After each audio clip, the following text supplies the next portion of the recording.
हिमाचल प्रदेश सरकार की ओर से विशेष तौर से मुख्यमंत्री जी की ओर से आग्रह हुआ था कि सर्वदलीय बैठक का आयोजन किया जाए और जिसमें भारतीय जनता पार्टी के हमारे सम्मानीय अध्यक्ष डॉक्टर राजीव बिंदल जी, हमारे साथ में माननीय विधायकगण भी साथ में थे और मैं भी उसका हिस्सा बना। विषय था कि रेवेन्यू डेफिसिट ग्रांट के कारण जो फाइनेंशियल क्राइसिस हिमाचल प्रदेश में आने वाले समय के लिए जो दिख रहा है, उस सारे में हम किस प्रकार से आगे बढ़े, किस प्रकार से हम केंद्र सरकार से रेवेन्यू डेफिसिट ग्रांट को फिर पुनः बहाल करके जो है हिमाचल प्रदेश की आर्थिकी में जो सहयोग होता है उसके लिए रास्ता निकालें। लेकिन सारी बातों को लेकर के जो प्रेजेंटेशन फाइनेंस सेक्रेटरी के माध्यम से दी गई, उसमें भी बहुत सारे फैक्ट्स जो है वो मिसलीडिंग है। और इसके अतिरिक्त मैं ये भी कहना चाहता हूं कि इस प्रकार के माहौल के लिए मुख्यमंत्री जी ने वातावरण ही पहले दिन से रखा नहीं कि हम मिल करके हिमाचल प्रदेश में काम करें। प्रदेश सबका है, ना कांग्रेस का है, ना भाजपा का है, ना सीपीएम का है, ना सीपीआई का है, सबका हिमाचल वासियों का है। फिर भी हम हिमाचल हित को लेकर के सरकार का पक्ष क्या है रेवेन्यू डेफिसिट ग्रांट पर, आपने विचार क्या किया है, इस सारी चीज को जानने के लिए आज इस बैठक में शामिल किए। लेकिन फिर हट फिर करके कि अधिकार और केंद्र सरकार, इन सारी बातों के बीच में ही बात रही कि हमको गलत किया गया, गलत ये रेवेन्यू डेफिसिट ग्रांट बंद कर दी गई और उसके कारण जो है शब्दों का भी कई जगह ऐसा चयन हुआ जिसके कारण व्यवहार के, केंद्र सरकार के व्यवहार के बारे में भी बातें कुछ लोगों ने टिप्पणी की, उस पर मैं बहुत ज्यादा जाना नहीं चाहता। लेकिन हमारा मत बड़ा स्पष्ट पहले दिन से है कि हिमाचल प्रदेश में रेवेन्यू डेफिसिट ग्रांट को 11वें वित्त आयोग, 12वें वित्त आयोग, 13वें वित्त आयोग, 14वें वित्त आयोग, 15वें वित्त आयोग में हमेशा एक लाइन में कहा जाता रहा कि रेवेन्यू डेफिसिट ग्रांट हम बंद करने की दिशा में जाना चाहते हैं। प्रदेश अपने संसाधन खड़े करे और संसाधन खड़े करने के साथ साथ में खर्चे कम करे और ऐसे में जो केंद्र पर आधारित आप लोग ना रहे रेवेन्यू डेफिसिट ग्रांट की तरफ मत देखिए। और पिछली बार अगर मैं 13वें वित्त आयोग की बात करूं, 13th फाइनेंस कमीशन में आपने देखा कि मनमोहन सिंह जी की सरकार थी, कांग्रेस की सरकार थी, जो 2010 से 2015 तक रहा। सीधा रेवेन्यू डेफिसिट ग्रांट जो है वो कई हजार कम करके जो है 7,800 पर रहा। उस वक्त भी हिमाचल प्रदेश में आर्थिक संकट था, लेकिन ऐसा रोना धोना नहीं हुआ। जो वर्तमान में जो आरोप प्रत्यारोप लगाने की कोशिश हो रही है सरकार की ओर से, तैयारी की गई सारी सिचुएशन को हैंडल करने के लिए और सिचुएशन के दौर में से हिमाचल आगे बढ़ा। 14th फाइनेंस कमीशन में 40,000 करोड़ रुपए हिमाचल प्रदेश को मिला। कौन थे उस वक्त केंद्र में सरकार में? 15 से 2000 का मोदी जी प्रधानमंत्री बने। हाईएस्ट रेवेन्यू डेफिसिट ग्रांट उस वक्त हिमाचल प्रदेश को मिली। और हिमाचल प्रदेश में सरकार किसकी थी उस वक्त? कांग्रेस पार्टी की सरकार थी। इस बात को भी आपको मानना होगा। और उसके बाद 15th फाइनेंस कमीशन में जब मैं मुख्यमंत्री था 2020 से 2025 के लिए जो फाइनेंस कमीशन बैठा, उस वक्त रेवेन्यू डेफिसिट ग्रांट के लिए यहीं पीटर हॉफ में जब प्रेजेंटेशन दी तो बिग नो कहा चेयरमैन फाइनेंस कमीशन ने कि नहीं होगा, बहुत मुश्किल है। लेकिन हम सब लोगों ने तर्क रखा, कोविड का दौर है और कोविड के दौर में हमें संकट है, हमें मदद चाहिए इस वक्त। और पूरे देश भर में उन्होंने कहा कि कोविड हिमाचल प्रदेश में नहीं है, पूरे देश भर में कोविड है, देश की आर्थिकी भी कमजोर हुई है। लेकिन उसके बावजूद तर्क के साथ बात रखी और उसमें हमको रेवेन्यू डेफिसिट ग्रांट जो है अच्छा मिला, 37,200 करोड़ रुपीज, 37,200 करोड़ रुपीज का मिला। और वो पूरे देश भर में वन ऑफ द हाईएस्ट इसमें रेवेन्यू डेफिसिट ग्रांट की इसमें आया था। लेकिन एक बात उन्होंने कही कि आपकी बात, हमने कहा था एक ही बात को, एक झटके में मत करो खत्म, आप एक झटके में खत्म मत करिए। और ऐसे में फाइनेंस कमीशन ने उस वक्त किया कि हम इसको टेपर डाउन करें। हमने टेपर डाउन किया, शुरू के साल में ज्यादा, फिर उसके बाद कम कम कम, इस प्रकार से ये स्थिति हमारे सामने। ये कुल मिलाकर के रेवेन्यू डेफिसिट ग्रांट की ओर से बड़ा क्लियर कट एक इंडिकेशन था फाइनेंस कमीशन का कि आने वाले समय में रेवेन्यू डेफिसिट ग्रांट जो है बंद करने की दिशा में केंद्र मन बना रहा है। तो क्या प्रदेश के अधिकारियों को मालूम नहीं था कि रेवेन्यू डेफिसिट ग्रांट जो है वो टेपर डाउन कर दी गई है और बंद करने के लिए हमेशा कहा जा रहा है, हर फाइनेंस कमीशन के इसमें रिकमेंडेशन में कहा जा रहा है, ऐसी सूरत में प्रेपरेशन करनी चाहिए। आप सरकार में बने, पहले दिन आपने सरकार बनने के बाद हमारे भारतीय जनता पार्टी के सरकार के जो डेवलपमेंट के इंस्टीट्यूशन थे वो बंद कर दिए। आज तक 2000 संस्थान हिमाचल प्रदेश में बंद कर दिए हैं। हिमाचल प्रदेश में जो हमारी स्कीम्स थी, उन स्कीम्स को आपने एक एक को जो है स्टार्व किया, उनको एक एक को बंद किया है और अपनी योजनाओं के लिए आप पैसे खर्चने के लिए आगे बढ़ रहे हैं। ऐसे में कुल मिलाकर के ये पॉलिटिकल कंजम्पशन के लिए ही सारी चीजें की जा रही है। रास्ता अब जो है ठीकरा फोड़ने के लिए क्या निकाला जाए ताकि भाजपा के सिर पर ठीकरा फोड़ा जा सके। मैं सब तो नहीं, मैं आपको बता रहा हूं एक बात को लेकर के। और ऐसे में जो कुल मिलाकर के अपना पक्ष हमने रखा कि आपका एजेंडा क्या है, आप चाहते क्या है, क्लैरिटी इनको नहीं आ रही है कि करना क्या। अधिकारी जो प्रेजेंटेशन दे रहे हैं और मुख्यमंत्री उनकी ही प्रेजेंटेशन को कॉन्ट्रडिक्ट कर रहे हैं। फैक्चुअल पोजीशन क्या है?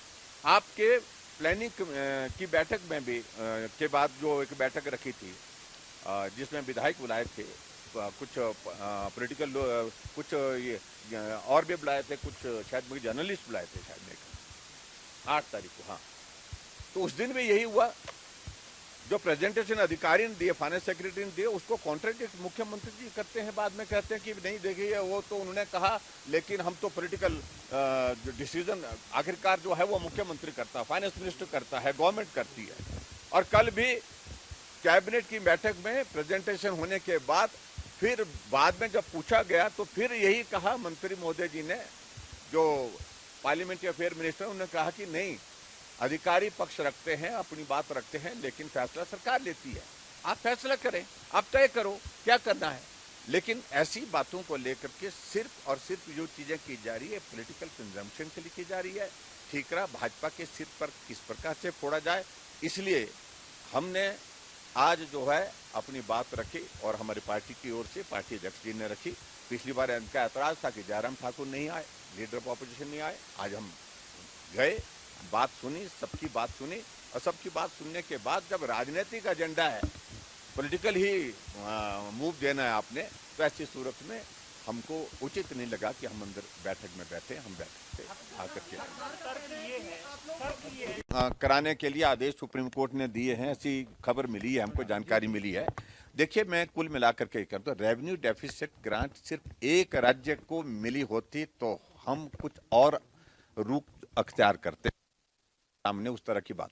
जब पूरे देश भर में रेवेन्यू डेफिसिट ग्रांट बंद की है, एक राज्य के लिए नहीं की गई है, सबके लिए 17 राज्यों के लिए बंद हुई है, तो स्वाभाविक रूप से इसको हिमाचल प्रदेश के साथ ही इस प्रकार से जोड़ना वो उचित नहीं है।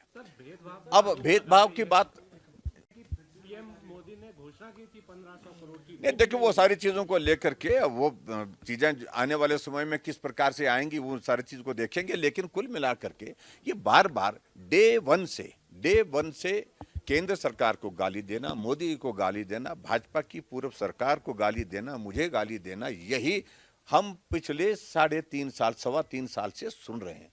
और आखिरकार इनका पॉलिटिकल एजेंडा आज की बैठक में भी कुल मिलाकर के लौबलवाब यही था कि ये इस कारण से, वो उस कारण से।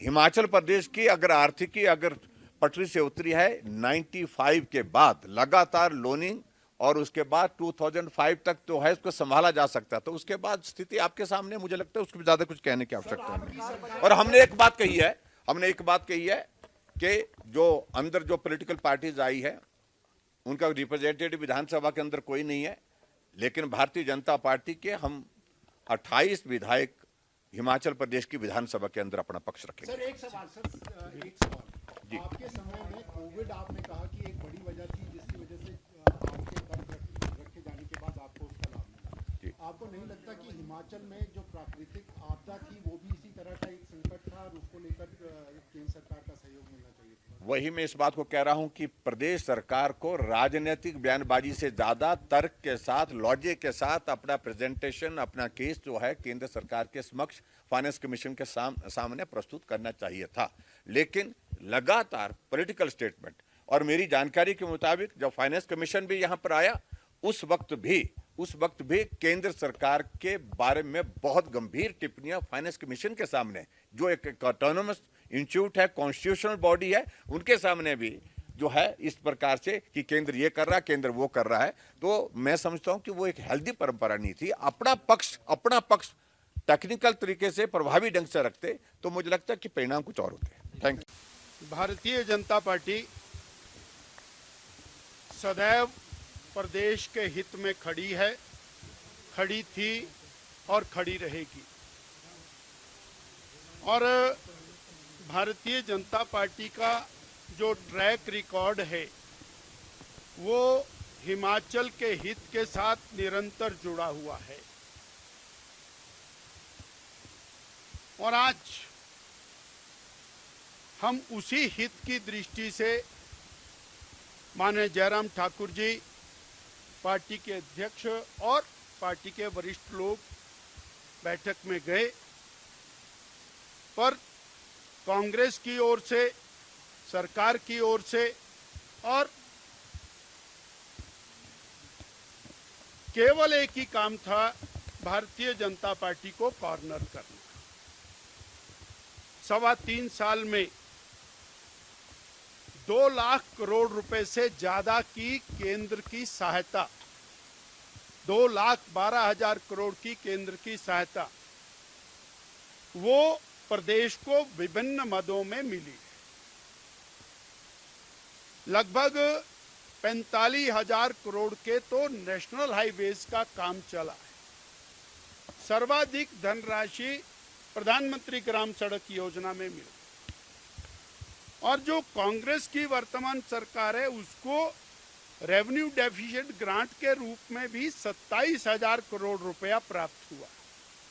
परंतु सत्ता प्राप्ति के बाद से लेके आज तक एक ही एजेंडा है कि केंद्र सरकार हमें कुछ नहीं दे रही है और अपने मिस एप्रोप्रिएशन, फाइनेंशियल मिसमैनेजमेंट, उसका ठीकरा बीजेपी पर फोड़ने के लिए, केंद्र सरकार पर फोड़ने के लिए ये सारा प्रपंच रचा जा रहा है। जब ये सारी चीज सामने आ गई और कांग्रेस के लोगों ने बहुत सारी बातें कही, ये जल है, जंगल है।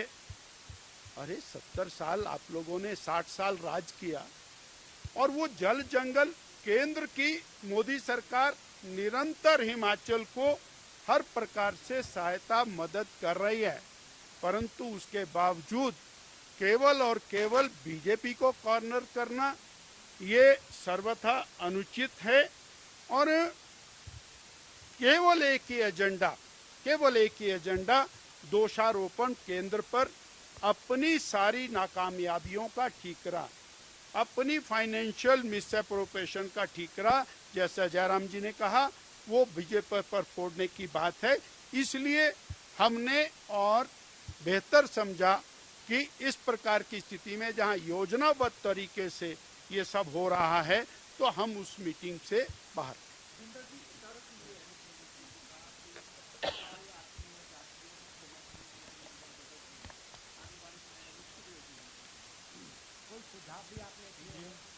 हमने और बहुत सारी चीजें पूछी कि भाई सत्ता बनी, आपने अपनी गारंटियों के दबाव में आकर के जो फाइनेंशियल कचरा किया वो क्यों किया? आपने चीफ पार्लियामेंट्री सेक्रेटरीज लगाए, गैर कानूनी लगाए, करोड़ों करोड़ों रुपया व्यय किया उसके बाद करोड़ों करोड़ों रुपया आप सुप्रीम कोर्ट में वकीलों के माध्यम से व्यय कर रहे हैं। आपने भारी भरकम ओएसडीज की, एडवाइजर्स की और चेयरमैन्स, वाइस चेयरमैन्स की फौज लगाई। आपको जब वित्तीय संकट है उसके बावजूद आप लगातार पब्लिसिटी करके और पूरे प्रदेश के अंदर आए 15 दिन बाद होर्डिंग्स बदल देते हैं। अब पब्लिसिटी डिपार्टमेंट पूरा आपका लगा है प्रदेश के एक्सचेकर के ऊपर खर्चा करने के लिए, परंतु उसमें उनका यही कहना है कि ये तो बहुत थोड़े खर्चे हैं, वास्तव में तो ज़्यादा खर्चों की ज़रूरत है। तो जब वो मितव्ययता करने के लिए तैयार नहीं है तो प्रदेश हित के बारे में चिंता नहीं, केवल राजनीति की चिंता है और वो राजनीतिक दृष्टि से इस सारे मामले को उठा।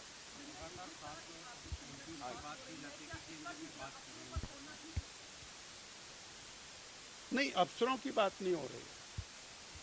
फाइनेंस सेक्रेटरी हैं वहाँ पर, फाइनेंस मिनिस्टर हैं माननीय मुख्यमंत्री जी, और उन्हीं की बात हो रही है ये सारी।